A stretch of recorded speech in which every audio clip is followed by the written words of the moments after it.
अब शुरू होने जा रहा है देश का सबसे बड़ा मुकदमा, आपकी अदालत, रजत शर्मा के साथ।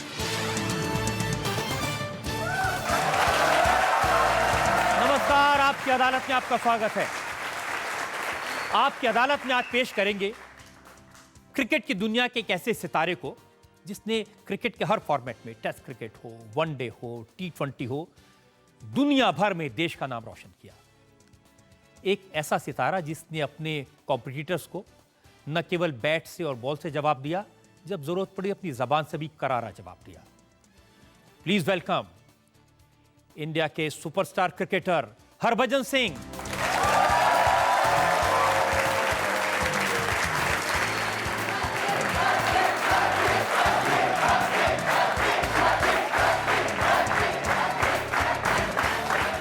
Thank you. बैठ जाऊं सर? प्लीज जरूर। और आज के इस शो के लिए हमारे जज हैं क्रिकेट की दुनिया के एक जाने माने खिलाड़ी यशपाल शर्मा,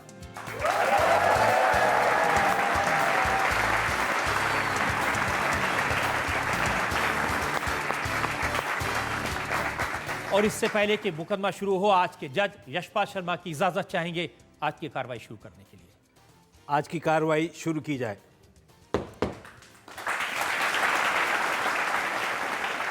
और इससे पहले कि मैं इल्ज़ाम का सिलसिला शुरू करूं, हरभजन, आपने मुझे अपनी शादी के दिन वादा किया था कि आप और आपकी वाइफ दोनों एक साथ आएंगे आपकी अदालत में। आप अकेले आ गए। सर अभी मेरी वाइफ इंग्लैंड में है तो वो आ नहीं पाई, पर अगली बार जब आएंगे तो हम शायद 3 लोग आएंगे। ओहो।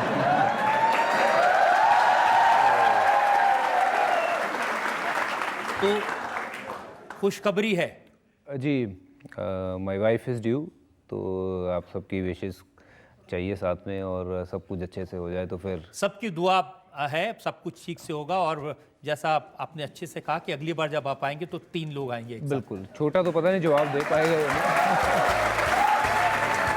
तो मुकदमा शुरू करते हैं। आपकी अदालत में पहला इल्जाम हरभजन सिंह का। आपकी अदालत में क्रिकेट स्टार हरभजन सिंह पर इल्जाम है कि ये बहुत शरारती हैं। हरभजन, नवजोत सिंह सिद्धू कहते हैं कि जो नंगा आदमी अपनी शर्ट दे उससे खबरदार रहिए, और ड्रेसिंग रूम में शरारती हरभजन से बच के रहिए। सर वो जो नोटी बॉय था वो पीछे रह चुका है। अब मेरी शादी हो गई, मैं बड़ा हो गया हूँ,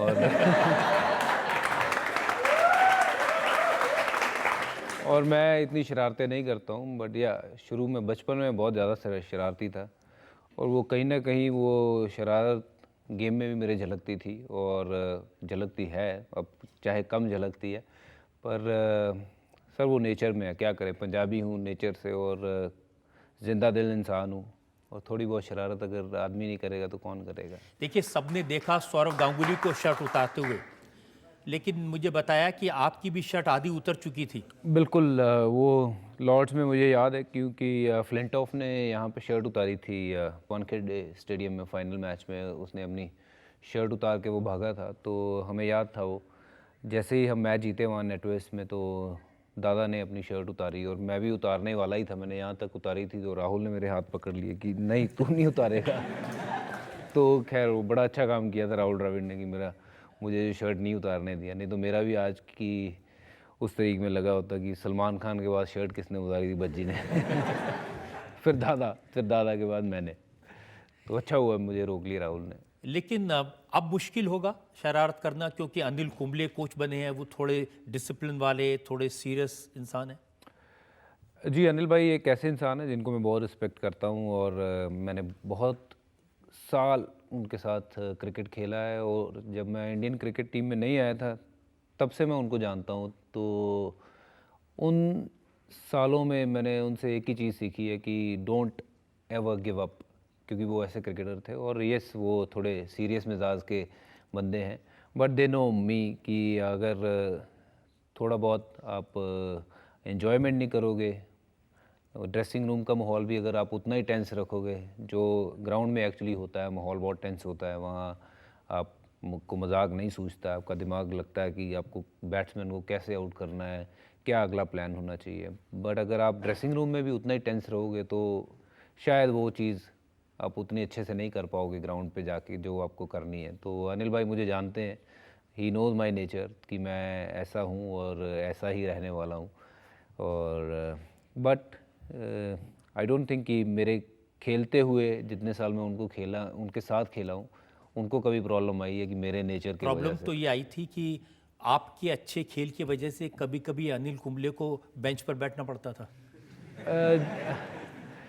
वो बात अलग है कि एक जैसे मैंने कहा है कि अनिल भाई बहुत मतलब इंडिया के सबसे बड़े मैच विनर हुए हैं मेरी नज़र में, क्योंकि बॉलर हमेशा मैच जिताते हैं। अगर हमने 20 विकेट लेने हैं तो वो बॉलर ही लेके देते हैं और मैच जिताते हैं। ऑफ कोर्स रन्स चाहिए होते हैं बोर्ड पे, पर अगर बोर्ड पे अगर 170 रन भी लगे हैं तो बॉलर्स के पास एक चांस है कि मैच जिताने। अनिल भाई से बढ़िया किसी ने ये काम नहीं किया है। और या मेरी वजह से उनको बाहर बैठना पड़ा, क्योंकि उन दिनों में मैं बहुत अच्छा कर रहा था और कई बार तो मुझे खुद को ख़राब लगता था कि इतना बड़ा बॉलर मेरे कारण बाहर बैठा, क्योंकि अभी मैं 20 साल का ही था और मैं यंग था, अच्छा कर रहा था, बट कप्तान मुझे चूज़ कर रहे हैं उनसे पहले। तो मेरे लिए एक बहुत बड़ी बात थी और हर बार मेरे लिए वो चैलेंज होता था कि मुझे जो मैंने पीछे किया उससे बेटर करना है, ताकि इतना बड़ा प्लेयर जो बाहर बैठा है उसको ये ना लगे कि तो अब परेशानी होती है कि इतना बड़ा प्लेयर हरभजन सिंह, उसको भी बेंच पर बिठा देते हैं।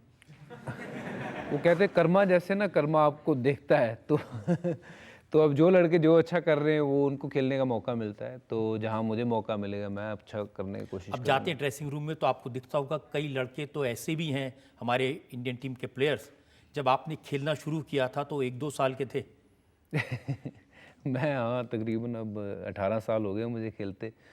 तो आजकल जो हमारी क्रिकेट की जनरेशन है जो भी खेल रही है वो उनकी उम्र कोई वही है, कोई 20 साल का है, कोई 22 साल का है। तो कभी कभी लगता है कि यहाँ यंग लड़कों में अंकल आ गया है खेलने। But at the same time if you keep fit you know you stay young and you can compete with any youngster. और जो मेरे पास है वो यंगस्टर्स के पास नहीं है, वो है एक्सपीरियंस। तो जो एक्सपीरियंस है वो लाइफ में शायद मेरी नज़र में सबसे बड़ी चीज़ है। जब आप जाते हैं ड्रेसिंग रूम में तो कैसे रिसीव करते हैं वो अंकल को? अंकल को बड़ी इज़्ज़त से रिसीव करते हैं, बिकॉज़ उनको पता है कि जो वो मेरे अंदर वो शरारती बच्चा छुपा हुआ है या बचपना है, या वो मैं उनके साथ बड़े अच्छे से मिंगल करता हूँ and they feel very comfortable talking to me. क्योंकि कभी जनरेशन का गैप हमने फील ही नहीं होने दिया। जब हम सीनियर थे टीम में या हैं, हमने कभी ऐसे नए लड़के को फील ही नहीं होने दिया कि वो नया लड़का है। तो वो जनरेशन गैप नहीं है, कुछ भी बात करते हैं, कुछ भी मजाक करते हैं, मैं उनसे मजाक करता हूँ, वो मेरे से मजाक करते हैं। तो अच्छा रिलेशन है। लेकिन आपको ये चैलेंजिंग फील होता है कि आप तो जिम से बचने वाले इंसान थे, अब ज़्यादा फिटनेस करनी पड़ती है? देखिए जिम एक ऐसी चीज़ थी जो मैंने बहुत अवॉइड किया बहुत सालों तक, क्योंकि मुझे लगता था कि मेरी बॉडी इतनी सपल है, इतनी फ्लेक्सिबिलिटी है मेरी बॉडी में कि वो ख़त्म हो जाएगी। वहाँ मैं गलत था। और जो धीरे धीरे अब जैसी जो जनरेशन आई है या ट्रेनिंग मेथड्स आए हैं, तो वो हमें समझ में आता है कि ट्रेनिंग बहुत ज़रूरी है और जिम उतना ही इम्पॉर्टेंट है। जैसे जैसे आपकी उम्र बढ़ती है, अगर आप ट्रेनिंग नहीं करते हो, जिम नहीं करते हो, तो आप बुढ़ापा जो है अपनी तरफ खींचने लगता है। तो बुढ़ापे को दूर भगाने के लिए या हड्डियों को मजबूत रखने के लिए तो जिम ही एक ऐसी चीज़ है। और टेक्निक्स ऐसी चीज़ है, अगर आप सीखते हो तो यू स्टार्ट एंजॉइंग इट। पिछले 5-6 महीने से मैं इस यंग टीम के साथ रहा हूँ लगातार, और I have got to learn a lot from someone like Virat Kohli, Shikhar Dhawan. ये मुझे खींच के लेके जाते हैं कि आओ जिम में, और अब मैं इतना एंजॉय करता हूँ उस चीज़ को कि मैं उसके बगैर रह नहीं सकता हूँ। बहुत सारी चीज़ें सीखी होंगी। अब ज़माना बदल रहा है, अब आज के ज़माने में तो गर्लफ्रेंड्स को भी अलाउड हो गया प्लेयर्स के साथ जाना, ये भी सीखा? देखिए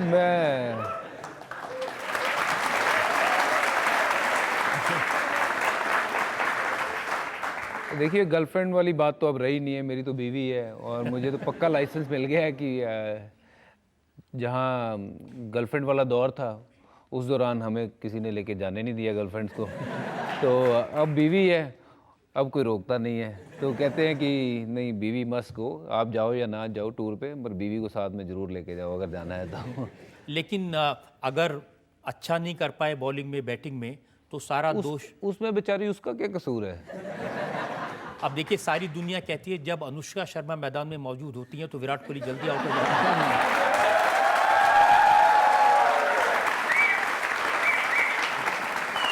सर ये पता नहीं क्यों लोगों को ऐसे लगता है कि अनुष्का के रहने से वहाँ विराट कोहली रन नहीं बनाता है, बट आई फील कि जो पार्टनर होता है वो हमेशा सपोर्ट के लिए होता है।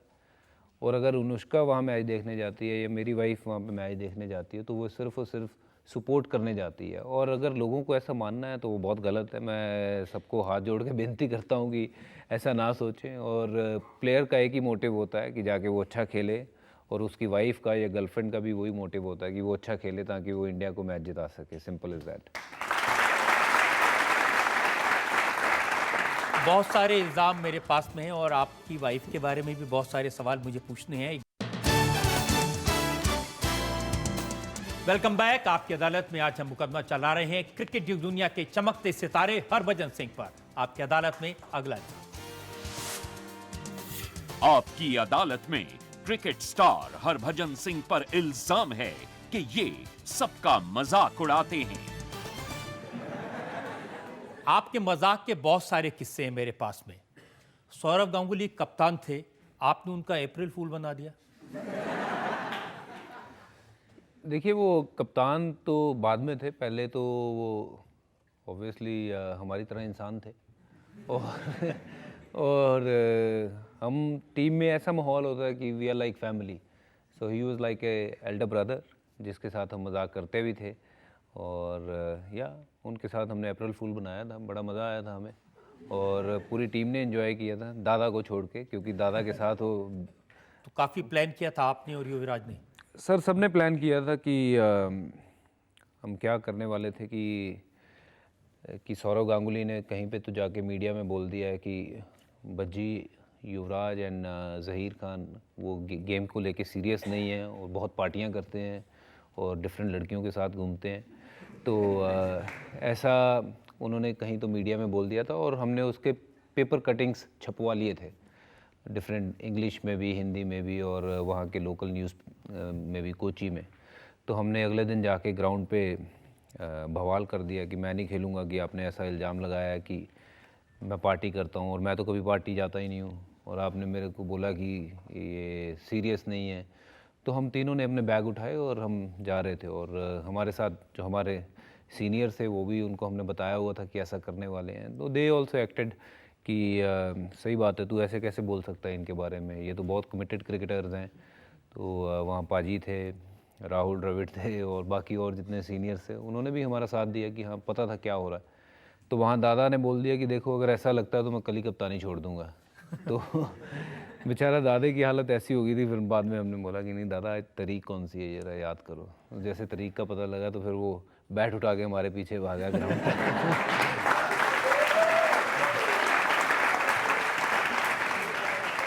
उस चक्कर में बेचारा जॉन राइट सबसे ज़्यादा परेशान हो गया था। उसको लगा था कि बाहर प्रैक्टिस के लिए लड़के आएंगे। उसने बोला था कि 15 minutes guys, everyone should be out. तो यहाँ पे मीटिंग चल रही है, 15 के 20 मिनट हो गए, 25 मिनट हो गए, 30 मिनट हो गए, आ ही नहीं रहा। वो उसको परेशानी होगी, पता नहीं क्या हो गया टीम में। तो हमने, वो एक आध बार खटखटाने आया तो हमने बोला it's a very serious matter, you should just go out. तो वो बगैर बनाए अप्रैल फूल बन गए। उसका खुद का बन गया बेचारे का, उसका भी बन गया साथ में अप्रैल। लेकिन ये भी सच है कि आपने सचिन तेंदुलकर जैसे लेजेंड को, उनको उठा के जैकुजी में फेंक दिया। नहीं, वो मैंने नहीं फेंका था, उसमें मेरे और भी साथी थे। मेरी इतनी मजाल नहीं है कि मैं सचिन तेंदुलकर को उठा के मैं जैकुजी में फेंक दूं। बढ़िया, अगर देखो साथ लगाना पड़ेगा हाथ की, इतना मतलब जोर लग रहा है 2 आदमियों का, और 2 नहीं 3 उठा पाएंगे। तो मैंने वो सिर्फ हाथ लगाया था उनको पानी में गिराने के लिए, बट जो मेन काम था वो ज़हीर का और युवराज सिंह का था। तो सचिन ने प्रोटेस्ट नहीं किया था, बट कहाँ 3 और कहाँ 1 फिर।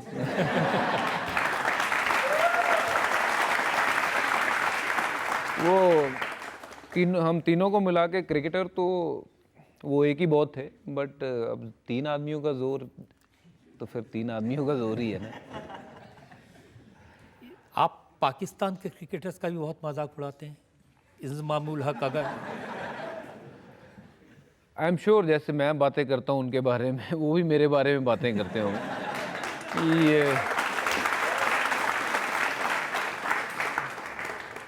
इंजी भाई एक आई मीन ऐसे क्रिकेटर है, उनकी बहुत रिस्पेक्ट करता हूँ, but at the same time he is very funny character. जैसे वो जिस अंदाज से बात करते हैं, उनका अपना खुद का अंदाज़ है बात करने का। वो प्रेस कॉन्फ्रेंसेस वगैरह जब उनकी होती है तो स्पेशल हम देखने जाते हैं कि क्या बोलेंगे आज इंजी भाई।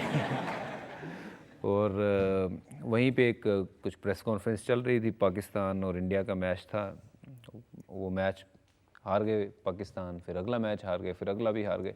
तो वहाँ पे हम जब पहुँचे हैं तो प्रेस कॉन्फ्रेंस चल रही है, तो सवाल किसी ने पूछ लिया कि इंजमाम भाई ये आप मैच हारे जा रहे हो, ये कहीं मैच फिक्सिंग तो नहीं हो रही है? तो इंजी भाई ने बड़ा सोचा, ऐसे आगे बैठ के जवाब दे रहे थे, पीछे हुए, इधर उधर देखा और स्लो मोशन में आगे आए और वहाँ पे आगे सिर्फ बोलते हैं शट अप। तो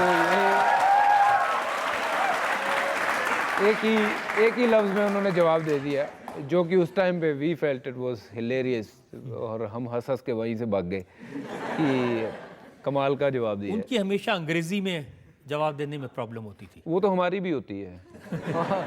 आज भी होती है। बहुत से क्रिकेटर हैं जिनका अंग्रेज़ी के साथ कुछ ताल्लुक ही ऐसा है, और उनमें से मैं भी एक हूँ। इंजी भाई भी हैं, और पाकिस्तान का तो खैर जवाब ही नहीं है। वो तो एक बार मैंने इसका कहीं अब्दुल रज़ाक को मैन ऑफ द सीरीज़ मिला और उसको पूछ लिया, so Abdul you played really well, where would you go from here, where would you see yourself from here? कहता लाहौर। कहते नहीं, where do you see yourself? तो कहता इन बॉलिंग, इन बैटिंग? कहता no, you know what is next? कहता लाहौर। और कहता लाहौर। कहता ओके जाओ, ये मौज कर अपना। तो ऐसे होता है सर, थोड़ा बहुत चलता है। लेकिन आपकी अच्छी बात यह है कि आप दूसरों का मजाक उड़ाते उड़ाते अपना भी मजाक उड़ाते हैं। देखो, हंसी वाली बात होनी चाहिए, चाहे वो अपने ऊपर हो या किसी के ऊपर हो। हंसो खेलो, पता नहीं कब फूक जाना है। तो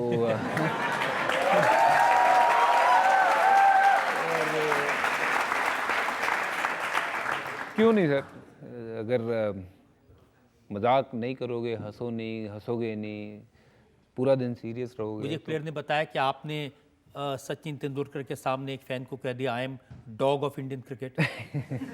नहीं, वो लेफ्ट में घुसा जैसे ही उसने सचिन को देख के ऑब्वियसली एक्साइटेड हो गया वो, कि कहता wow Sachin Tendulkar God of Indian cricket. तो उन दिनों मैं बहुत लड़ाका था, मैं लड़ता था हर टीम के साथ। तो जैसे ही उसने मेरी तरफ देखा, इससे पहले वो कुछ बोले, मैंने कहा I am dog of Indian cricket. तो मेरे कहने का मतलब वो नहीं था कि मैं लड़ाके होने के कारण, क्योंकि मैं I use to work so hard कि वो जैसे कहते हैं ना डोंकीज या dog, they work really hard.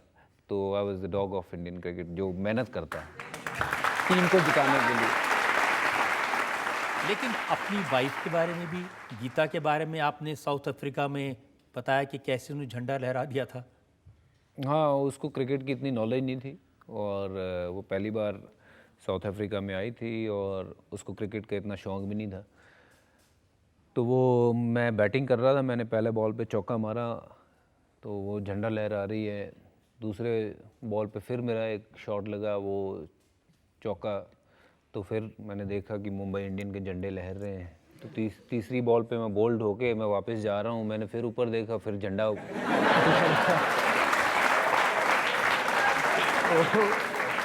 उससे पता लगता है, मैंने कहा उसको बेचारी कितनी समझ है गेम की। बाकी पूरा मुंबई इंडियन बैठा हुआ था और वो ये अकेली झंडे लहरा रहा है।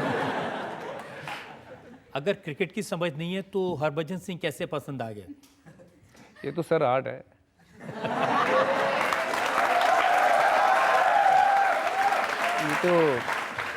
ये तो आर्ट है। मेहनत सिर्फ क्रिकेट में नहीं की है। देखो, मेहनत का रंग यहाँ भी लेके आए हैं हम। 10 साल लग गए पटाने में। नहीं 10 साल तो नहीं लगे, पर 10 महीने ज़रूर लग गए थे। तो वो 10 महीने उन दिनों में मतलब जहाँ हमारे जवानी पूरी जोर पे थी, तो हमें लगता था हमें 10 मिनट लगेंगे, बट देखो 10 महीने लगा दिए। तो फिर वहाँ समझ आ गया था कि यहीं पे बस अब जो है वो। तो ये जो सीक्रेट है ये बता दीजिए, यहाँ से सारे नौजवान इनके काम आएगा।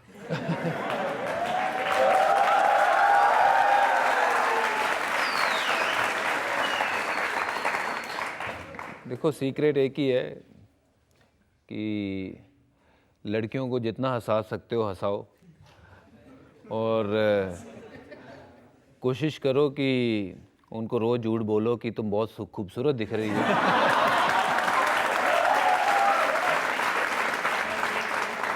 लड़कियों को बहुत अच्छा लगता है, बट ये मेरी वाइफ के लिए, you actually look really beautiful. This is just ऐसे मैं इनको लेक्चर दे रहा हूँ, you know how I am, you are very beautiful and I am really glad and happy to have you in my life. Thank you. बहुत सारे लोग हैं जो आपसे सवाल पूछना चाहते हैं। जी हाँ, मेरा सवाल ये है कि सर आप इंडियन क्रिकेट टीम के जो भी आप सारे फ्रेंड्स हैं राइट, तो ऐसा कोई सीन हुआ हो कि आपको याद रहे कि हाँ भाई ये ऐसा सीन था जो हम हमेशा याद करके हंसेंगे, या फिर मतलब ऐसा सीन जो आप हम सबके साथ शेयर करना चाहेंगे? देखिए पहले मैं बता दूं कि हमारे क्रिकेट जो है वो फिल्म नहीं है, वहाँ सीन नहीं होते हैं।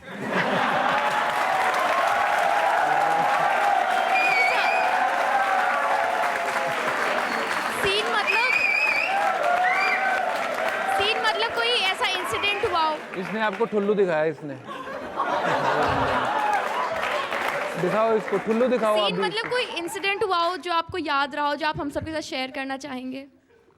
इंसिडेंट जैसे वो इन्होंने कहा था कि हम एक मैच, कुछ गलत बोल दिया क्या मैंने?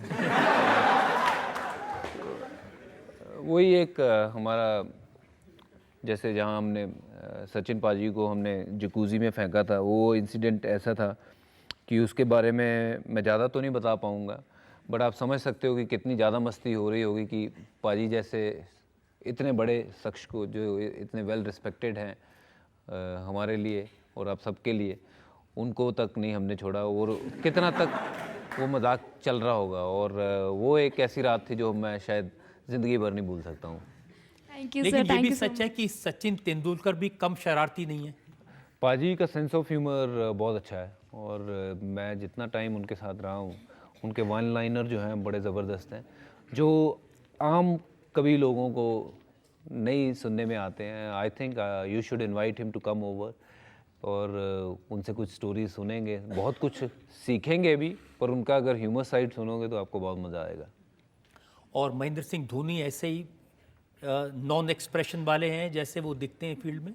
नहीं, धोनी हारो जीतो कुछ फर्क नहीं पड़ता चेहरे पर? नहीं, फ़र्क पड़ता है, चेहरे पे नहीं फ़र्क पड़ता है, बट अंदर से फ़र्क पड़ता है, क्योंकि धोनी जितना मैं जानता हूँ जुनूनी है, बहुत गुस्सा भी आता है उसको, बट उसके चेहरे पे कभी आपको लगेगा नहीं कि क्या हो रहा है या क्या नहीं, but otherwise he is quite good, jolly to talk to, और जैसे टिपिकल उसका एक स्टाइल है बात करने का, जो थोड़ा बिहार की लैंग्वेज है उस तरीके से बात करता है।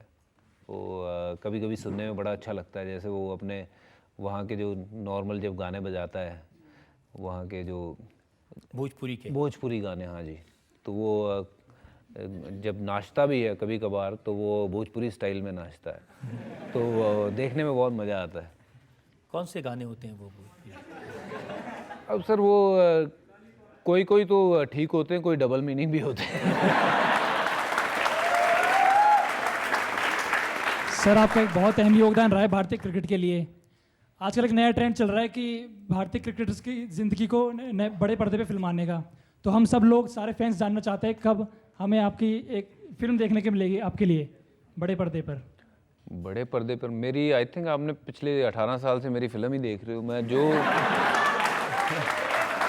जो मेरी है फिल्म, उसमें सिर्फ और सिर्फ क्रिकेट ही भरी हुई है, और यस हर इंसान के उसमें लाइफ में अप्स एंड डाउन्स आते हैं, स्ट्रगल्स आती हैं, तो वो मेरी लाइफ में भी आई हैं, पता नहीं कब आएगी फिल्म, बट आएगी या नहीं ये भी नहीं पता है।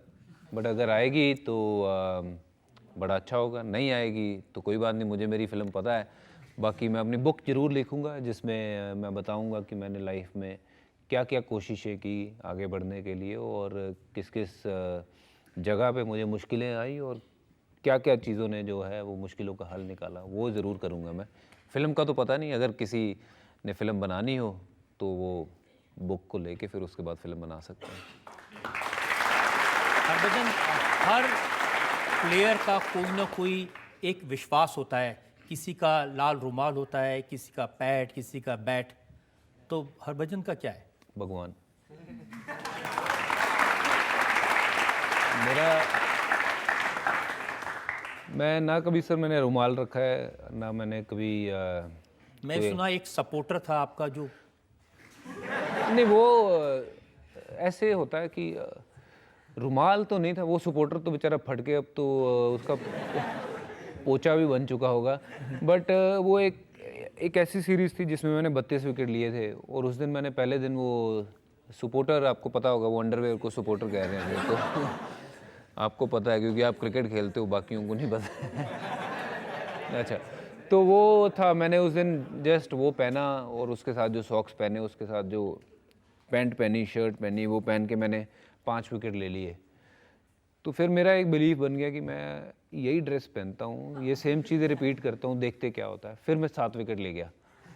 तो वो सीरीज़ में मैंने फिर वो दोहराता गया, तो वो इतना दोहरा दिया कि एंड ऑफ द सीरीज़ वो सपोर्टर में और जुराबों में छेद हो गए। तो जो कि दिखते नहीं थे, पर ये है कि हवा लगती थी।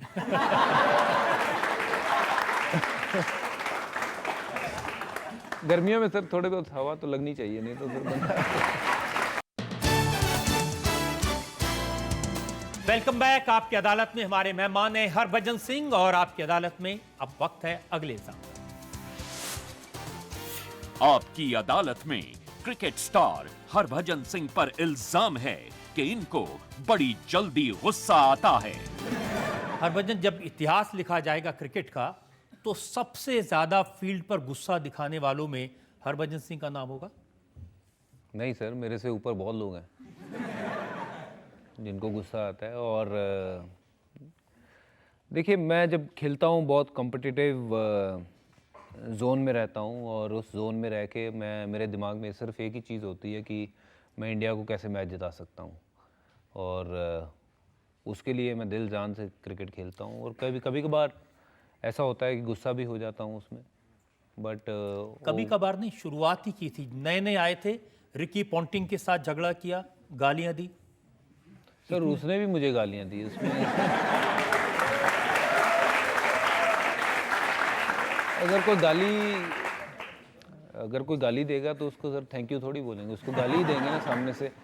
स्पेशली अगर कोई बाहर का प्लेयर देगा, अपना मेरा को भाई कोई यहाँ से बोल देगा तो उसको बोल देंगे कोई बात नहीं भाई। नहीं, लेकिन ऑस्ट्रेलियंस को देखकर क्या कुछ ज्यादा ही होता है? लेमन को भी आपने काफी कुछ कह दिया। ऑस्ट्रेलियंस को एक लगता था कि वो सबसे सुपीरियर्स हैं, उनको कोई हरा नहीं सकता है, और वो बहुत ज़्यादा डोमिनेट करने को देखते थे। पर हम उस जनरेशन से आए थे कि हमने कभी सीखा नहीं। और मैं पंजाब से हूँ, और पंजाब वाले लोग थोड़े वैसे होते हैं दिल से कि जो है वो दिल में है वो सामने है, और ना किसी को गलत बोलो ना किसी से सुनो, और कोई अगर सामने गलत बोलता है तो उसको बताओ कि तुम गलत हो। तो मैंने वही किया सर। तो लेमन के साथ क्या किया? आप तो बैटिंग कर रहे थे उस टाइम। बैटिंग कर रहा था, वो मुझे छेड़े जा रहा था, कभी मुझे कुछ बोल रहा था, कभी कुछ बोल रहा था, तो मैंने भी उसको कुछ ना कुछ बोल दिया। ऐसा बोल दिया कि उसका बेचारे का पेट इतना बड़ा था और नाड़ा लमक रहा था जैसे शक्ति कपूर का लमकता है। तो मुझे वो बोले जा रहा था कुछ ना कुछ। आधी बात मुझे समझ आ रही थी अंग्रेज़ी में, आधी समझ भी नहीं आ रही थी, पर मैं इतना परेशान हो गया था कि वो चुप ही नहीं हो रहा था। तो मैंने ऐसे उसकी तरफ देख के, मुझे और तो कुछ समझ में आया नहीं, उसका पेट देख के मैंने उसको पूछा, आर यू प्रेग्नेंट? तो बस वो उतने में वो इतना चिढ़ गया जैसे मैंने पता नहीं क्या बोल दिया उसको, और उसने शेन वॉर्न को बताया। शेन वॉर्न हंसे जा रहा है। शेन वॉर्न ने मुझे आके बोला कि तूने ऐसे बोला। मैंने I feel he is look at his stomach. क्योंकि प्लेयर्स तो सर स्टमक नहीं होना चाहिए, सीधा होना चाहिए। और but anyhow that was one of the thing I said to him. McGrath को भी काफ़ी पकाया आपने। मैग्रा ने मुझे बहुत पकाया। वो हर बॉल डालने के बाद अगर आप क्लिपिंग निकाल के देखोगे तो वो कुछ ना कुछ मुझे बोले जा रहा था, क्योंकि मैं उस दिन बैटिंग ठीक कर रहा था और उसको परेशानी ये हो रही थी कि मैं टॉप जो बैट्समैन है उनको तो आउट कर लिया है और ये आके पता नहीं कहाँ फंस गया है। तो वो हर बॉल के बाद मुझे कुछ ना कुछ बोले ही जाए। तो फिर मैंने भी उसको बोलना शुरू कर दिया। जैसे वो कुछ एक फ्रेज़ बोलता था तो मैं 3 बोलता था, फिर वो 2 बोलता था मैं 5 बोलता था। तो एक स्टेज ऐसी आ गई कि उसने बोला छोड़ो यार, जितना मैं इनको बोल रहा हूँ, इसको बोल रहा हूँ, ये उतना ही बेटर कर रहा है। और उन्होंने एक टाइम आया था ऑस्ट्रेलिया ने, एक्चुअली उन्होंने मुझे स्लेज करना बंद कर दिया था, क्योंकि जब स्लेज करते थे मैं उनके बैट्समैनों को स्लेज करता था और साथ में 5 विकेट लेता था, 6 विकेट लेता था। तो एक टाइम आ गया था मेरे को देख के सिर्फ ऐसे करते थे।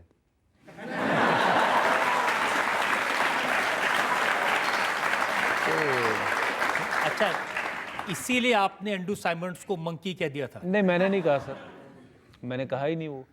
वो तो उनका इल्ज़ाम ये था, जैसे आपने मेरे पे अभी इल्ज़ाम लगा दिया कि मैंने उसको ये शब्द कहे जो आपने कहा है। मैंने उसको वो नहीं कहा, मैंने कहा तेरी माँ की। तो मैंने ये कहा क्योंकि हमारे नॉर्मली हम बोलते तेरी माँ की तो आँख भी हो सकती है, कितनी अच्छी है।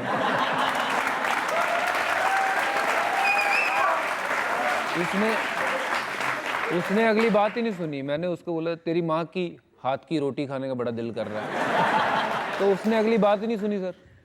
उनको कैसे हिंदी समझ आएगी? और तो मेरे को कौन सी इंग्लिश समझ आ रही थी।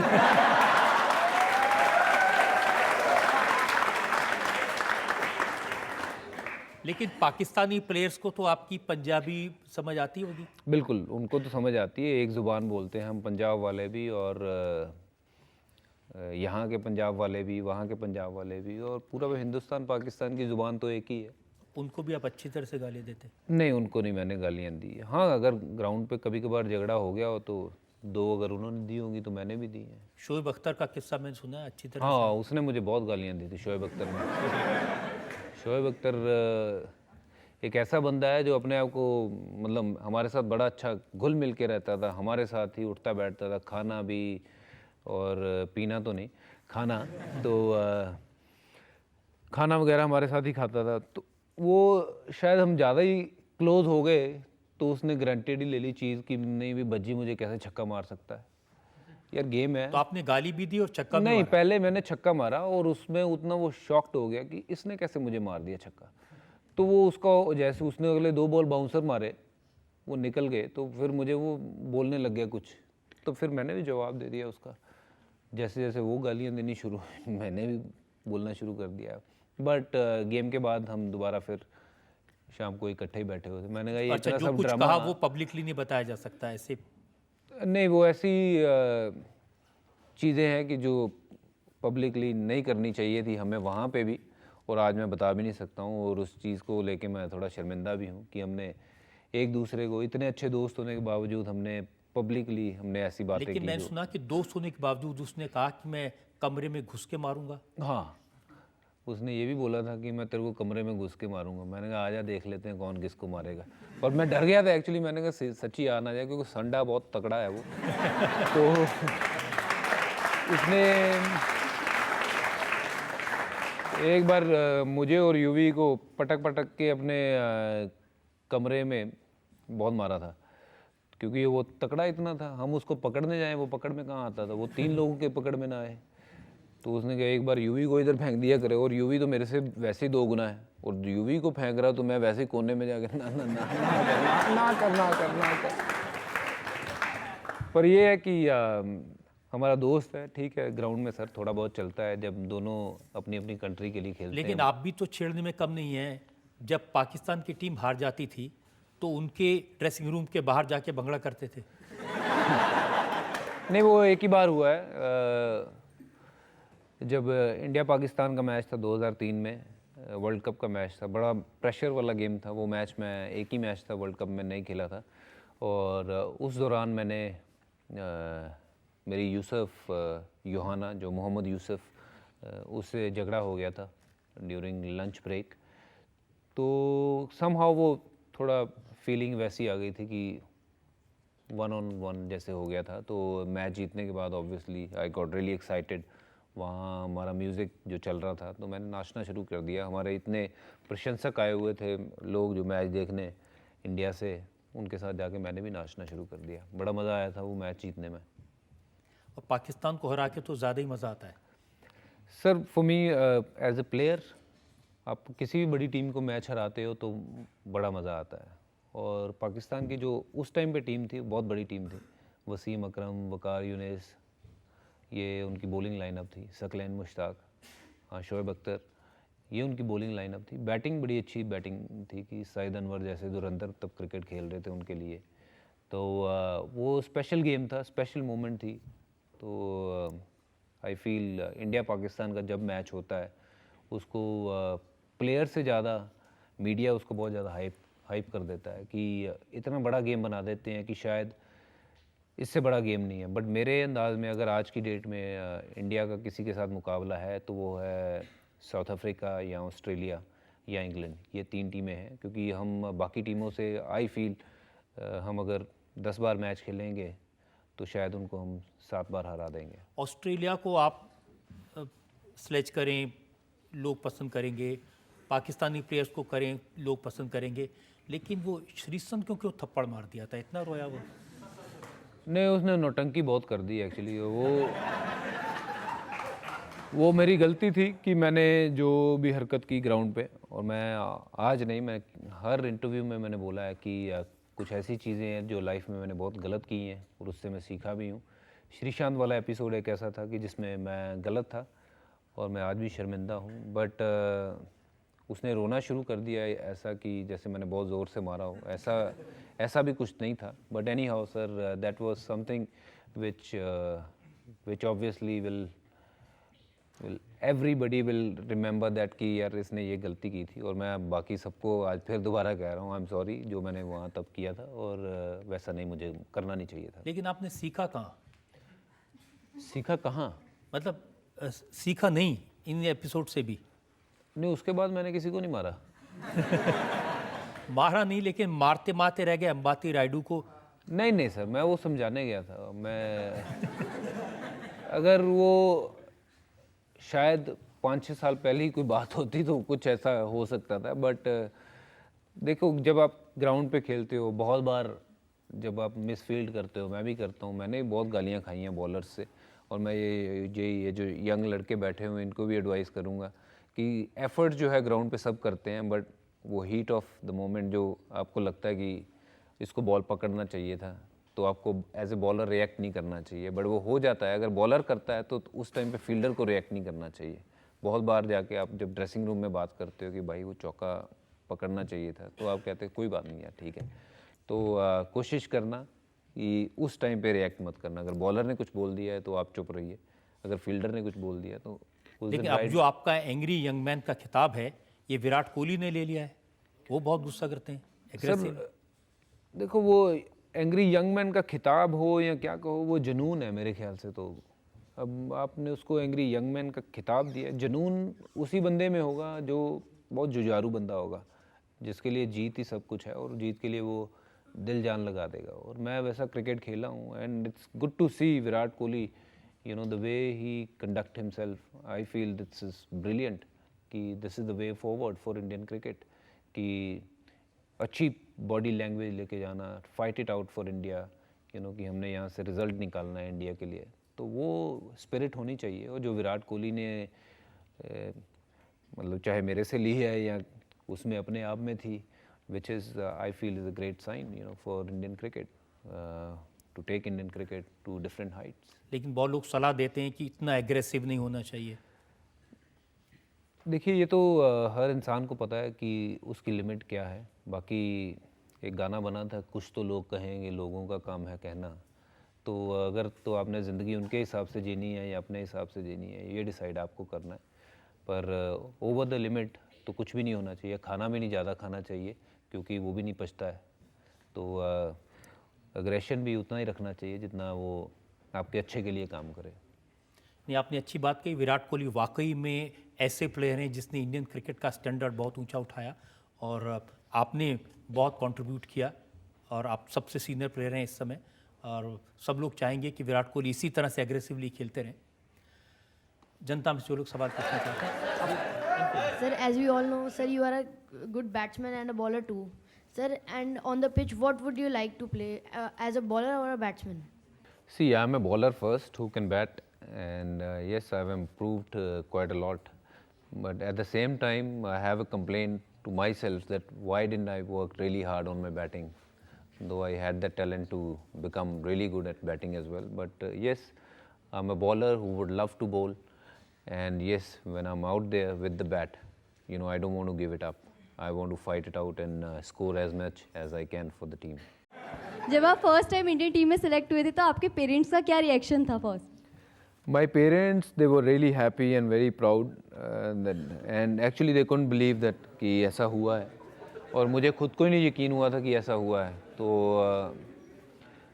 मेरे डैड को फ़ोन आया था, मेरे दोस्त हरविंदर सिंह जो टीम में थे तब, उन्होंने फ़ोन किया ऐसा, और हमारे घर में फ़ोन नहीं था, साथ वाले घर में जाके फ़ोन सुनना पड़ता था। तब बताया कि ऐसे हरभजन का सिलेक्शन जो है वो टीम में हो गया अगले टेस्ट मैच के लिए। तो डैड को थोड़ा यकीन नहीं हुआ, ऐसे लगा कि शायद, पर डैड ने जब मुझे बताया मुझे भी नहीं यकीन हुआ। मैंने कहा कोई ऐसे मजाक कर रहा होगा, और हरविंदर सिंह था भी ऐसा ही कि वो बहुत मजाक करता था। बट फिर हमने वेट करते रहे जब तक शाम को न्यूज़ नहीं देखी, तब तक जाके हमने यकीन नहीं किया। और जब न्यूज़ देखी तो इतना खुशी वाला माहौल था कि वो मेरा पूरा जो मोहल्ला था मेरे घर में इकट्ठे हो गए। तो बड़ी ज़बरदस्त मोमेंट थी वो। शायद ऐसी मोमेंट जो है वो मतलब वो लाइफ में मैं शायद हमेशा याद रखूँगा। वो ऐसी मोमेंट थी।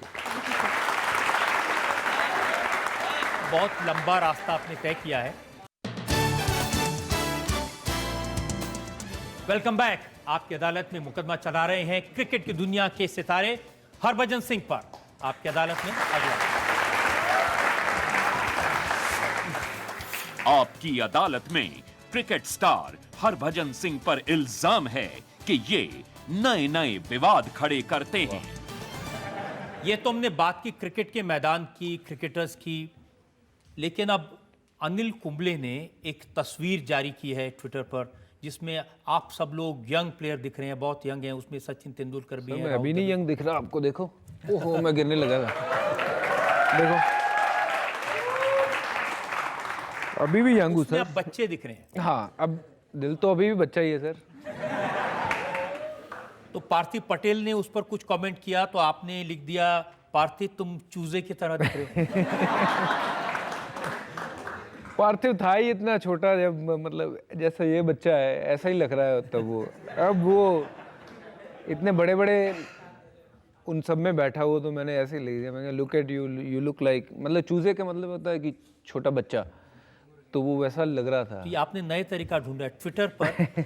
अब एक आदमी ने आपको मजाक किया क्योंकि आपको टीम में नहीं लिया था, आप बेंच पर बैठे रहे। उसने ट्वीट किया, भाई तेरा इंडिया टूर कैसा चल रहा है? फ्री के होटल, लंच, डिनर, मस्त लाइफ है भाई। देखो सर, उसको लगता है कि ये बड़ी मस्त लाइफ है, बट शायद वो दिन मेरे लिए सबसे बेकार दिन थे कि जो मुझे बेंच पे बैठना पड़ा और खेलने का मौका नहीं मिला। क्योंकि मेरा काम है ग्राउंड के अंदर, ग्राउंड के बाहर नहीं। ग्राउंड के बाहर तो मैं घर पे बैठा हूँ या फिर मैं कहीं और बैठा हूँ, तो मेरे लिए वो सेम है। तो वो कितना मुझे हर्ट कर रही होगी वो चीज़, या मैं कितनी मेहनत करके वहाँ तक आपका जवाब देखकर पता चल गया आपने क्या कहा। क्या कहा था मैंने उनको? आपने कहा हाथी चले बाजार, कुत्ते भौंके हजार।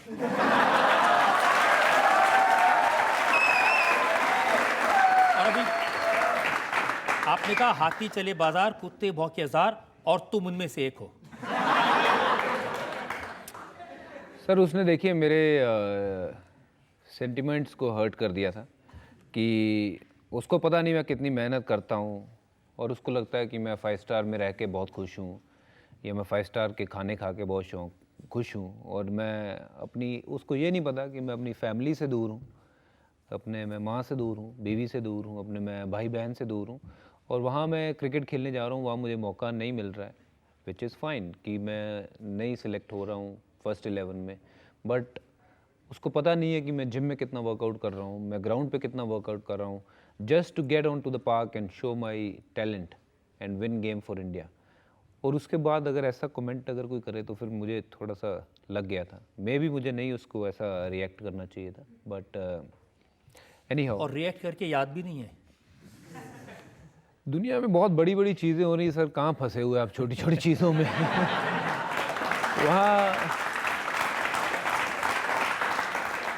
वहाँ इंग्लैंड में बंटवारा हो रहा है और आप यहाँ छोटी चीज़ को लेके। अब देखिए, बड़ी चीज़ आपको बताता हूँ, ये आपने अच्छा काम किया। शादी में एक गोली से मौत हो गई, जो शादी में बटाला में जो गोलियां चलाते हैं उससे जी, और दुख भरी घटना थी। आपने उस पर ट्वीट किया, लेकिन आपने इसके लिए पंजाबी सिंगर्स को रिस्पॉन्सिबल बना दिया। बहुत सी शादियाँ ऐसी होती हैं इंडिया में कि जहाँ गोलियाँ चलाई जाती हैं और देखते हैं तंबू में कितने छेद हुए हैं। तो मेरे ख्याल से सर ये नहीं होना चाहिए, ये मेरा एक पर्सनल ओपिनियन है, क्योंकि वो आप चला रहे हो, नाच रहे हो, किसी का हाथ लग गया आपके हाथ पे नाचते हुए तो वो कहीं भी चल सकती है। ऐसी एक दुख भरी घटना जो हुई थी, वहाँ पे बच्ची उसकी छोटी रो रही है और माँ को गोली लग गई और माँ बची नहीं। तो मेरा मन बिल्कुल वैसा है कि मुझे बहुत ख़राब लगा वो, और मैं मतलब पूरा दिन मेरा मूड ऐसा रहा कि मैं उसी चीज़ को लेके मैं सोचता रहा कि ये कैसे गलत हो गया, किस खुशी से गई होगी माँ बेटी और ऐसा उनके साथ वाक़या हो गया।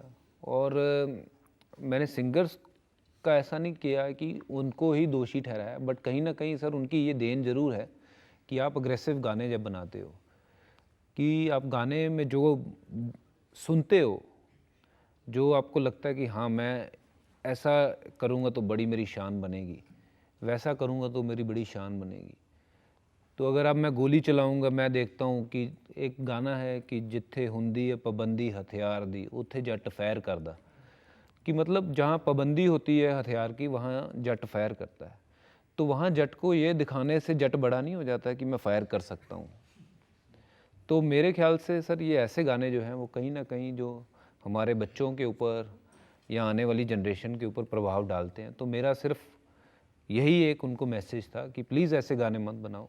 और मैं उतना ही फ़ैन हूँ उन सब सिंगर्स का भी कि जब आप अच्छे गाने गाते हो तो तभी भी लोग आपको बहुत याद करते हैं, तो क्यों ना अच्छे गाने गाएं। नहीं, आपने अच्छा काम किया, इस इशू को उठाया। आपने उड़ता पंजाब को सपोर्ट किया, कोई ना कोई कंट्रोवर्सी ज़रूर क्रिएट की। सर मैंने उड़ता पंजाब को सपोर्ट नहीं किया, और टू बी ऑनेस्ट मैंने मूवी भी नहीं देखी है कि कैसी मूवी है, बट मैंने पंजाब को सपोर्ट किया और मैंने नशे के विरुद्ध ज़रूर बोला है, हर बार बोला है। और नशा सिर्फ पंजाब में नहीं हो रहा है, नशा इंडिया की बहुत बड़ी बड़ी ऐसी पार्टीज़ हैं जहाँ ये नशा होता है, बट बाहर नहीं आती है ये चीज़। और सिर्फ अगर पंजाब का नाम लेके हम बात करें कि नशा सिर्फ पंजाब में होता है तो ये बहुत गलत बात होगी और पंजाब की बदनामी भी होगी। मैं एक ऐसा पंजाबी हूँ जहाँ मैं समझता हूँ कि as a human, as a Punjabi ये मेरी रिस्पॉन्सिबिलिटी बनती है, अगर मेरी स्टेट में या मेरे शहर में, मेरे गली में, मेरे मोहल्ले में, मेरे बाजू वाले घर में अगर नशा हो रहा है तो ये गलत है। वो मेरा कोई ना कोई भाई बहन या चाचा ताया या नहीं भी, तो एज ए ह्यूमन मेरा ये फ़र्ज़ बनता है कि मैं उसको रोकूं ताकि उसकी ज़िंदगी ख़त्म ना हो जाए और वो अचीव ना कर पाए जो उसको अचीव करने की ताकत भगवान ने दी हुई है। तो उसको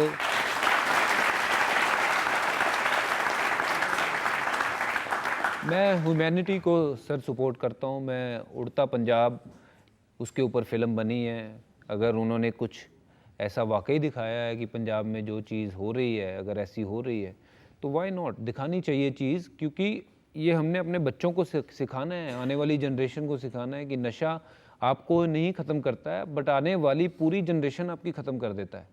और अगर ये चीज़ चाहे पंजाब में हो, गुजरात में हो, बिहार में हो, कहीं भी हो, इंडिया में नशा होना ही नहीं चाहिए। और अगर इंडिया में नशा नहीं होगा तो sir we will be the super power, we will be the super power country in the whole world. ठीक, आपने हमारा नौजवानों का देश है और 10 में परिवार के परिवार बर्बाद कर दिए और आप इसके लिए इतनी अच्छी बात कह रहे हैं, कैंपेन करेंगे, बहुत इसका फ़ायदा होगा। Final round of sir basically आप पंजाब से आते हो और क्रिकेट की दुनिया में भज्जी एक बहुत मतलब बड़ा नाम है, तो चूँकि पंजाब में 2017 में इलेक्शन है, तो क्या आप कोई पॉलिटिकल पार्टी ज्वाइन करना चाहोगे? नई कैरियर है कोई पॉलिटिकल पार्टी आप ज्वाइन करना चाहोगे, चूँकि 2017 में पंजाब में इलेक्शन है और नेक्स्ट ईयर है?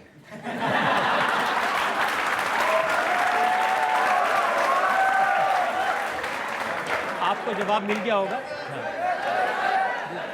जब आप पहले मिले थे अपनी वाइफ से, फर्स्ट इम्प्रेशन आपका कैसा रहा था उनके साथ? क्या आप शेयर करना चाहोगे?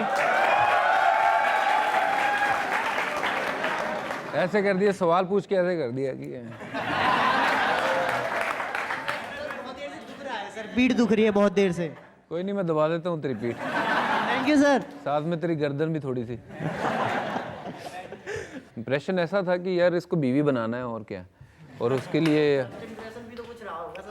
फर्स्ट इम्प्रेशन, ये तो उसका क्या था इम्प्रेशन मेरे बारे में, वो सोचने वाली बात होगी। मेरा तो अच्छा ही था कि मैं तो सोच के गया था कि इसको बीवी बनाना है। हाँ जी, वर्ड बस ये तो ऐसा मुझे याद नहीं मैंने क्या वर्ड बोले थे, बट जो बोला था यही बोला था कि अगर ऐसा हो सकता हो आगे कुछ। Who inspired you to become a cricketer? Who inspired me to become cricketer? First thing was खुद अपने आप मुझे आवाज़ अपने दिल की कि क्या बनना है मुझे, और मैं ये आपको भी कहूँगा कि जो आपको बनना है वो आपके दिल में छुपा होता है, आपको पता है मैं क्या बन सकता हूँ। फिर ऑब्वियसली सब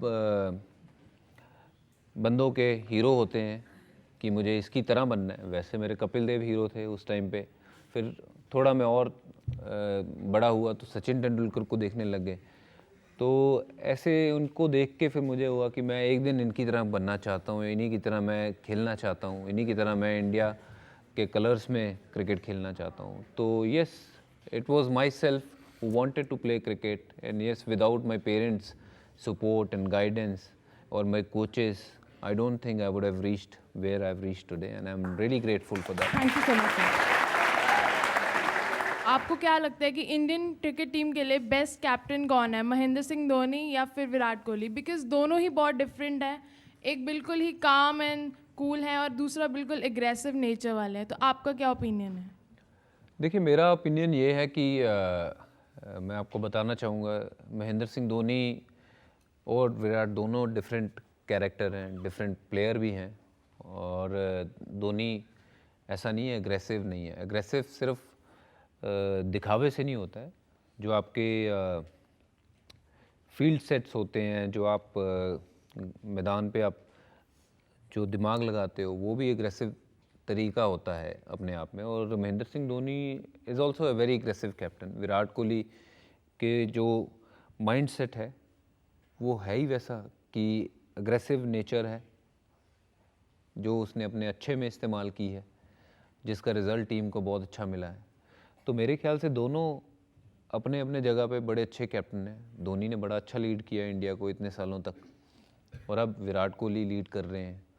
और देखिए, इतने साल क्रिकेट धोनी ने खेली है, अब जब तक आई फील कि उसको इतनी रिस्पेक्ट देनी चाहिए, या कि जब उसका डिसीजन हो कि यस कि मैं खुशी कैप्टनसी जो है विराट कोहली को देता हूँ, तो वो बड़ी अच्छी बात होगी, क्योंकि he deserve lot of respect, lot of credit कि जिस तरीके से इंडियन टीम ऊपर उठी है।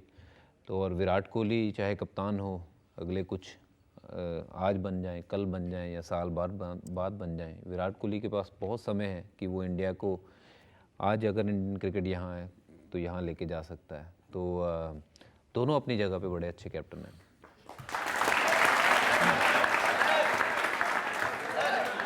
भाजी, मेरा सवाल आपसे है कि आप इतने बढ़िया प्लेयर हैं, आपका परफॉर्मेंस इतना अच्छा रहा है इंडियन टीम के लिए, तो आपको इस टाइम पे इंडियन टीम के जो बॉलर्स हैं, किस प्लेयर्स में आपको अपनी छवि दिखती है? कैसे? मैं कौन सा प्लेयर है आपको लगता है जो आपका उत्तराधिकारी हो सकता है? कहीं सर मैंने ये फ्रेज पढ़ा था कि जो काम आप कर सकते हो, आपसे बेटर कोई नहीं कर सकता है, तो वो काम मैं ही कर सकता हूँ, मेरे से बेटर कोई नहीं कर सकता।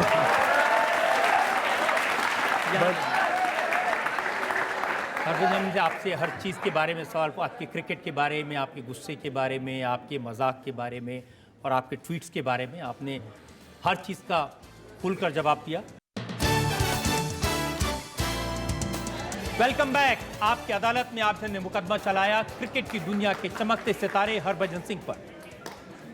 हरभजन सिंह से जनता ने हर तरह के सवाल पूछे, उनके क्रिकेट के बारे में, उनकी लाइफ के बारे में, उनकी इंस्पिरेशन के बारे में, उनकी वाइफ के बारे में। अब वक्त है आपकी अदालत में आज के जज यशपाल शर्मा के फैसले का। आपने 1995 में अंडर 16 का मैच खेला था, वहाँ 2 अंपायर भी आए थे उस मैच में अंपायरिंग करने, उसमें से एक मैं था। तो मैंने आपका करियर उस अंडर 16 से लेके 2004 में आप वापसी करते हो, उसमें मैं चेयर करता था, और जब आप 2011 का विश्व कप जीते हो उसमें मैं चेयर करता था। तो मैंने बहुत करीब से आपके करियर को देखा है। तो ये जो जनता जानना चाहती है उसकी मैं पुष्टि इसलिए कर रहा हूँ कि ये अंडर 16 के मैच से ही, जब मैं पहला मैच इसका देखा था पटियाला में, ये तब से ही बहुत नटखट था।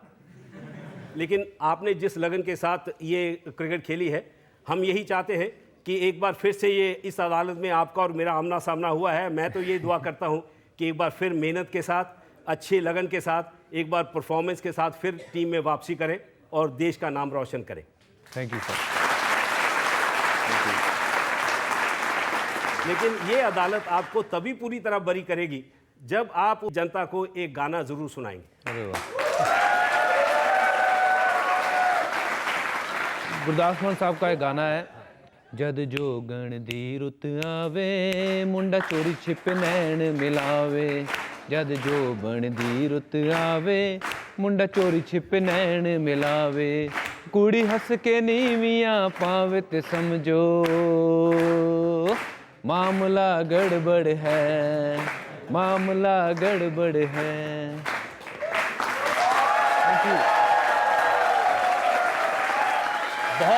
बहुत अच्छा आपने गाना गाया और वाकई में लगा कि क्रिकेट के अलावा एक और बड़ा टैलेंट आप में। सर थैंक यू मेरा गाना बर्दाश्त करने के लिए। मैं सर ये बजी स्पोर्ट्स है, मेरे दोस्तों ने मिलके मेरे नाम से ये कंपनी खोली है, मुझे ब्रांड एम्बेसडर साइन किया है। मैं चाहता था कि आप लोग भी अगर पहने तो मुझे अच्छा लगेगा। ये मैंने भी बजी स्पोर्ट्स की पहनी हुई है, कैमोफ्लेज, जो मैं फ़ौज का बहुत फ़ैन हूँ। मैं चाहता हूँ सर आप थैंक यू, बहुत प्लीज़ अच्छा। पहनिए। मैं एक जज साहबान को भी देता हूँ, इन्होंने मुझे बाइज़्ज़त बरी किया है। अगर ये आप जजमेंट से पहले देते तो ब्राइब लगता नहीं सर, मैं इसीलिए शायद मैंने पहले नहीं दी, अच्छा काम कर लिया मैंने। सर थैंक यू भाई।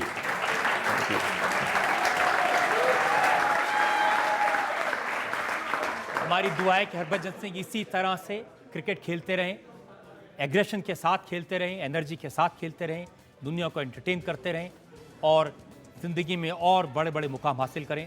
आज का शो यह ख़त्म करते हैं, अगले हफ्ते आपसे मुलाकात होगी एक नई शख्सियत के साथ। तब तक के लिए नमस्कार।